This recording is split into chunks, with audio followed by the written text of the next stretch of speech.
সিদ্ধেশ্বরী কালী মন্দির নামটা ইসলামপুরবাসী শ্বাস প্রশ্বাসে বসবাস করে, আর করবেই বা না কেন।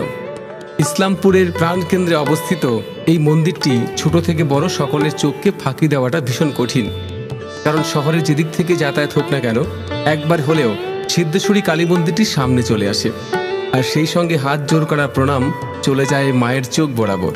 হ্যাঁ, ইসলামপুর শহরবাসীর মঙ্গল কামনায় মায়ের মন্দিরটি যেন সদা ব্যস্ত। যতদূর জানা যায় সালটা ছিল 1950।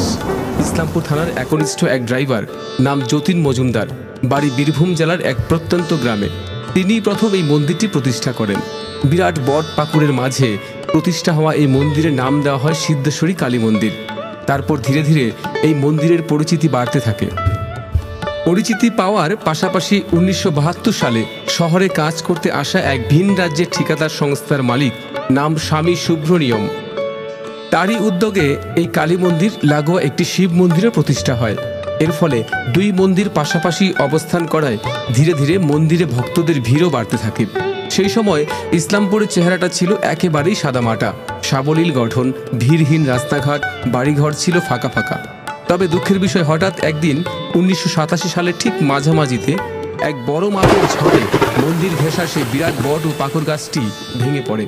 এতে বেশ ক্ষতির মুখে পড়তে হয় মন্দিরের বিভিন্ন অংশ।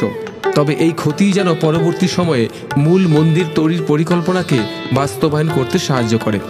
একে একে শহরের স্থানীয়রা এগিয়ে আসতে শুরু করে মন্দির নির্মাণে, যার মধ্যে ভীষণ উৎসাহের সঙ্গে যুক্ত হয় বাণীপ্রসাদ নাগ, যিনি এখনও মন্দির কমিটির একজন গুরুত্বপূর্ণ কর্মী। অদ্ভুত এক আকর্ষণ রয়েছে এই মন্দিরের। পুজো পার্বণ সহ নতুন বিয়ে করতে আসা বরকনেদের ভিড়ও চোখে পড়ে অহরহ।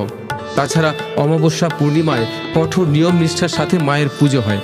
যত দিন বাড়ছে ততই সিদ্ধেশ্বরী কালী মন্দির আমাদের সকলের সাথে এক সুন্দর বন্ধনে জড়িয়ে যাচ্ছে। মায়ের আশীর্বাদ নেমে আসছে আমাদের শহরবাসীর মাথায়। ভালো থেকো মা, আর আমাদেরও ভালো রেখো।